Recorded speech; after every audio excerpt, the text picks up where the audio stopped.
खुलुमबाय आं सिबिरानि ब्रह्म गोजोन फुंबिलिनि बयनिसिमबो गाहाम हामलायनायखौ जासिहरनाय थाबाय नोंथांमोननि थाखाय आं माखासे खौरां लानानै फैबावबाय अन्नानै भिडिअखौ जोबजासिम नायलांदो थाखो 10 आरो 12 नि जानो गोनां अफलाइन बोर्ड एग्जामफोरखौ केन्सेल खालामनो थाखाय जौसिन बिजिरसालियाव होनाय पेटिशनखौ नेवसिगारबाय जौसिन बिजिरसालिया मख'नो गोनां the CBSE CISCE national institute of open schooling आरो गुबुन गुबुन स्टेट बोर्डजों खुंजानो गोनां थाखो 10 आरो 12 नि अफलाइन एग्जामखौ केन्सेल खालामनो थाखाय जौसिन बिजिरसालियाव पेटिशन फाइल खालामनाय जादोंमोन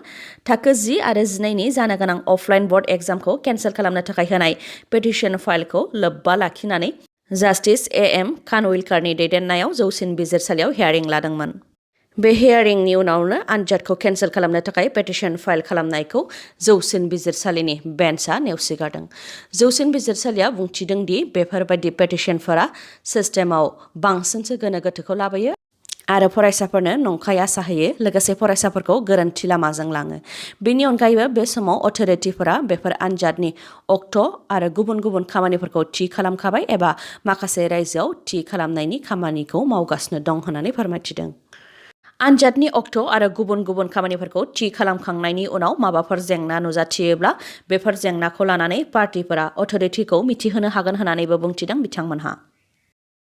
बावैसो सिगां क'क्राझाराव आसाम टक्सनि खौरांगिरि सन्जय रायखौ NLFV आफादनि मुं लानानै फन कलनि गेजेरजों बुथारनो हुमखि होदोंमोन दुथांफोरा NLFV आफादनि मुं लानानै बुथारनो हुमखि होनायखौ लानानै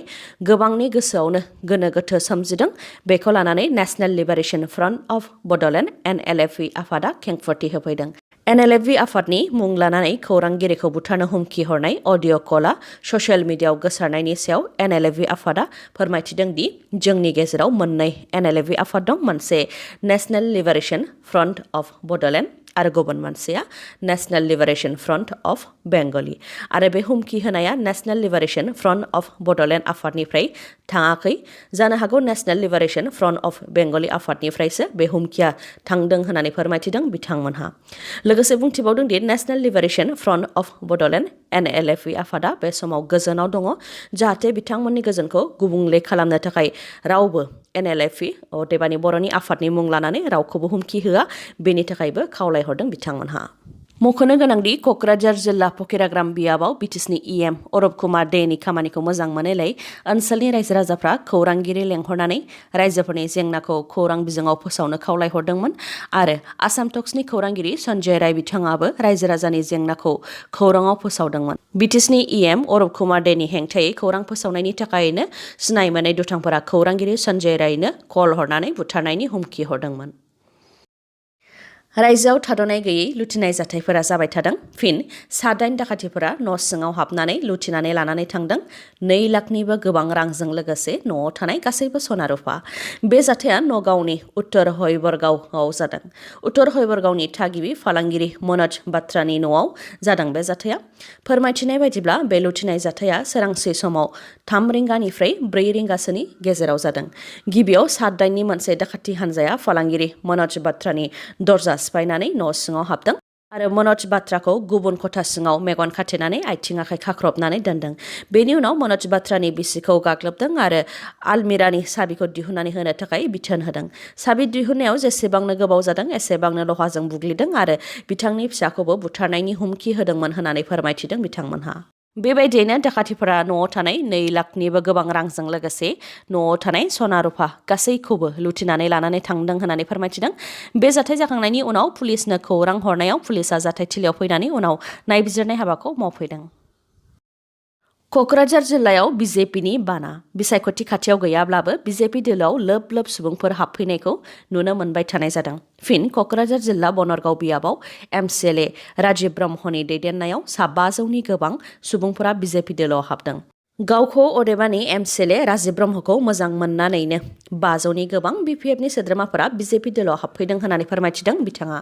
बेनि अनगायैबो बनरगाव बियाबाव 85% रायजो राजाफ्रानो राजिब ब्रह्मजोंनो दङ बेनिखायनो बिथाङा गोरा होननानै फोरमायथिदों फैगौ बिसायख'थिखौ नोजोर होनानैनो दानिफ्रायनो थाग थियारि जादों होननानै फोरमायथिदों जायनाखि गुबुन दोलोआबो सिं सिं खामानिफोरखौ मावगासिनो दङ बेनिखायनो फैगौ बिसायख'थियाव जाहाथे देरहासारनो हायो बेनिखायनो दानिफ्रायनो खामानिखौ बिथाङाबो मावगासिनो दं होननानै फोरमायथिदों MCLA राजिब ब्रह्मआ BJP दोलोनि बे जयनिं हाबाफारियाव EM रेवरेवा नार्जिहारि बिथाङाबो बाहागो लादोंमोन। बेयाव बाहागो लानानै बिथाङा बुंथिदों दि BJPनि थांखियानो जाबाय ओनसोलखौ जौगाहोनाय। दिनैनि समाव मोनसेबो बर' आफादनिया मेजर इस्यु गैया, जाय इस्युआ बड'लेण्ड डिमान्डमोन। अदेबानि दा मोनसेबो बर'नि आफादफोरानो बड'लेण्डनि दाबि गैया। बे समाव जोंनो गोजोन आरो जौगानायनि खामानिखौ नांगौ, बेबायदियैनो BJPआ जौगानायनि खामानिखौ मावगासिनो दं होननानै फोरमायथियो बिथाङा। बेनि अनगायैबो BJP दोलोआव जयनिं हाबाफारि लानाया UPPL दोलोजों जुजिनायनि थाखाय नङा। UPPL दोलोआ गावसोरनि फारसेथिं खामानिखौ मावलांबाय थागोन आरो BJP दोलोआ गावसोरनि लामाजों खामानि मावलांबाय थागोन होननानै फोरमायथियो बिथां रेवरेवा नार्जिहारिया। बड' नेशनेल स्टुडेन्टस इउनियन बनसुआ क'क्राझार जिल्ला बनसु दाफुंदों। आफादगिरि महरै ध्रुब नार्जारिनो बिबान होनाय जादों आरो गाहाय नेहाथारि हिसाबै जोंदाव बसुमतारिनो बिबान होनाय जादों। बेनि अनगायैबो गासै सा 33नो एग्जिकिउटिभ मेम्बारनि बिबानखौ होनाय जादों। बेबायदियैनो बिटिआरनि सिङाव आरो बिटिआरनि बायजोनि गासैबो जिल्लाफोरावनो बनसुखौ दागोन होननानै फोरमायथिदों। लोगोसे जायफोर लाइमोनफोरा हारिनि खामानि मावनो थाखाय गोसो गुदुं, बिथांमोनजों सावरायलायनाया जागासिनो दङ आरो बिथांमोनहाबो हारिनि थाखाय खामानि मावनो थाग थियारि होननानै फोरमायथिदों बनसु आफादनिफ्राय। बिथांमोना खौरांगिरि मेल खुंनानै फोरमायथिदों दि बनसु आफादखौ आलादा रायजो बड'लेण्ड सोरजिनायनि जि दावहा, बे दावहाखौ नांफिननो थाखायनो दानाय जादों। लोगोसे गुबुन गुबुन जेंना जेरै लाइमोनफोरनि जेंना, फरायसाफोरनि जेंना, बर'फोरनि जेंना, रांखान्थिनि जि जेंना, बेफोरखौ लानानैनो आफादखौ दानाय जादों होननानै फोरमायथिदों। आरो बड'फा उपेन्द्रनाथ ब्रह्म आरो NDABनि गायसनगिरि आफादगिरि रन्जन दैमारि बिथांनि आलादा बड'लेण्ड सोरजिनायनि जि दाबि, बे दाबिखौ लांबाय थानो थाखायनो आफादखौ दानाय जादों होननानै फोरमायथिदों। लोगोसे बिथांमोनहा बुंथिबावदों दि थांनाय समफोराव दुलाराय बर' फरायसा आफाद एबसुनि माखासे दैदेनगिरिफोरजों जि गोरोन्थि जाबोदों, माखासे दैदेनगिरिफोरा माखासे राजखान्थि हान्जाजों थाफानानै माखासे जेंनाफोरखौ बुंनायाव उसुबिदा जादों। बेफोर गोरोन्थिखौ नुनानैनो मोनसे गोदान आफादनि गोनांथिखौ मोनदांनानै लाइमोनफोरा ज' जानानै आलादा बड'लेण्ड सोरजिनायनि जि थांखि, बे थांखिजोंनो आरो बर' हारि हिसाबै थांनानै थानायनि जि थासारि, बेयो गाज्रिनिफ्राय गाज्रि जालांनायनि थाखाय आरो जोंनि मोन्थायनि थाखायनो बनसु आफादखौ दानाय जादों होननानै फोरमायथिदों। लोगोसे बुंथिबावदों दि बर' हारिनि आलदा रायजोनि थाखाय दावहा नांनायाव बर' हारिया जेनाखै, नाथाय सोरबा सोरबा आफादफोरासो जेननो हागौ। बेनि अनगायैबो माखासे राजखान्थि आफाद आरो राजखान्थि नङै आफादफोरा गावसोरनि मुलाम्फानि थाखायसो बनसुखौ राजखान्थिजों सोमोन्दो थानायनि महर होनो नागिरदों, नाथाय बनसुआ रावबो राजखान्थि हान्जाजों सोमोन्दो गैया होननानै फोरमायथियो बनसु आफादनिफ्राय। आनजादाव नखल लानानै उथ्रिसारनायनि गुबुन मोनसे आदब। आनजादाव नखल खालामनो थाखाय बिजाब लानाय, लिरनानै लानाय बायदि बायदिखौ जों सिगांनि समनिफ्रायनो खोनानो मोनबोदों, नाथाय बे खेबाव सासे MBBSनि फरायसाया MBBSनि जोबथा आनजादखौ उथ्रिसारनो थाखाय गावनि खोमानि सिङावनो सार्जिकेलि अदेबानि अपारेशन खालामनानै ब्लुटुथ डिभाइसखौ सोनानै लादों। बे जाथाया मध्य प्रदेशनि इन्दौराव थानाय महात्मा गान्धी मेडिकेल कलेजाव जादों। MBBSनि फरायसाया गोबां खेब जोबथा आनजादखौ उथ्रिसारनो हायैनि थाखायनो बे आदबखौ बाहायदों। आनजादनि इनभिजिलेटरआ फोरमायथिनाय बायदिब्ला गिबियाव फरायसानि पेन्टनि सिंनि पकेटाव गंसे मबाइल मोननाय जादोंमोन आरो मबाइला अनमोन, लोगोसे ब्लुटुथ डिभाइसजों कानेक्सन दंमोन। नाथाय ब्लुटुथ डिभाइसखौ नागिरब्लाबो मोननो हायाखैमोन। उनाव फरायसानाव सोंनाय फिननाय लाथाबबाय थानायाव फरायसाया गावनि खोमा सिङावनो सार्जिकेलि ब्लुटुथ डिभाइसखौ सोनानै लानायखौ फोरमायथिदों। फरायसाया फोरमायथिनाय बायदिब्ला सासे ENT सार्जननि गेजेरजों मोनसे बिगुरनि गाबनि माइक्र' ब्लुटुथ डिभाइसखौ सार्जिकेलि खोमायाव सोनानै लादों।